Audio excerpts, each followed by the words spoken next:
As you have a logical mind, there is another mind, which is completely different. Now you can do telepathy, you can do telekinesis. These are Divya Manas. At that stage, it is very easy to develop that. But it also brings immense suffering. The body, or this, what you call as yourself, evolves itself in many different stages. Looking at this evolution, in yoga we see this as 7 different stages, or we say 7 different bodies man has. 7 different bodies need not necessarily mean actually 7 different bodies. These are 7 different stages in which one grows. From 0 to 7, up to 7 years of age, only the physical body grows. This is Sthula Sharir, or the gross body. 7 to 14, another body which is called as Bhav Sharir, the emotional development of a person happens. From 14 to 21, next 7 years, the Manasik Sharir, or the mental body, evolves. That is when the intellect develops. When intellect develops, his interest to learn all these things will come. But generally today, modern society is limited only to these 3 states of the body. The physical body, the emotional body, and the mental body. After that, we are not seeking any development. The next 7 years are for Divya Manas. As you have a logical mind, there is another mind, which is completely different. In yoga, we avoid this 4th level of development, because once a person goes into this, he becomes miraculous. Many miracles start happening around him. What is there can be here, what is here can be there, you know what is happening there, these kind of things. In yoga, we seal this route. We don't allow people to go into Divya Manas because it is still mind. It may be, Divya means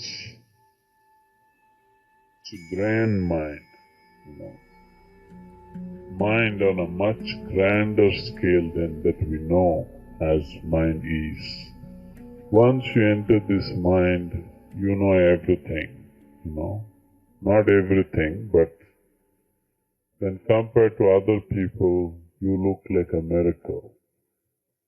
Once this happens, people generally lose the next stage of development. Most people will not have the maturity to just push it aside and go ahead.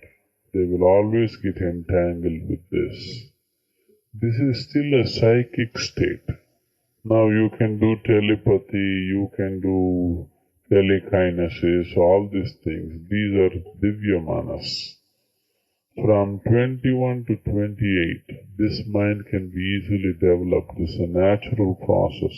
At that stage, it is very easy to develop that point, that kind of ability. But people who are on the spiritual path should never seek that, because all that you will end up with is a higher level of the mind. As it is, mind is deceptive. A higher mind is even more deceptive. It gets you entangled in a much deeper way than the low mind. So we just keep that aside. Nobody will seek the absolute once they come to contact with Divya Manas, because it is so huge, so vast, so miraculous. It feels like God. You don't need anything more. That's the kind of feeling that it creates. but it also brings immense suffering, as normally a person who goes into Divya Manas, after 47, 48 years of life, tremendous amount of suffering is brought about.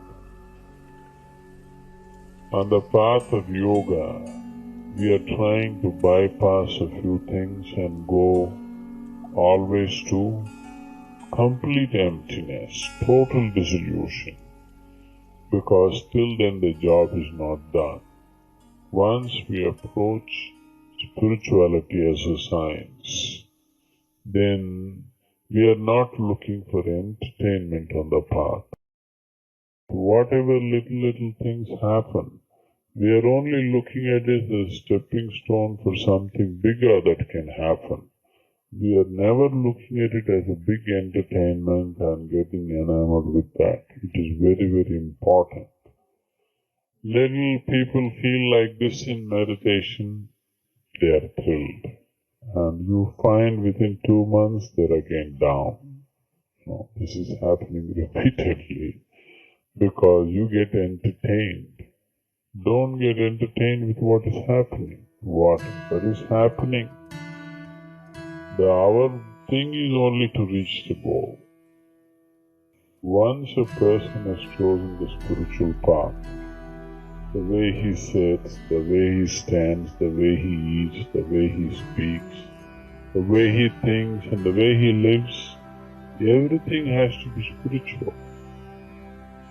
See, every aspect of our life has to become yoga. Every aspect of life has to become a process of growth.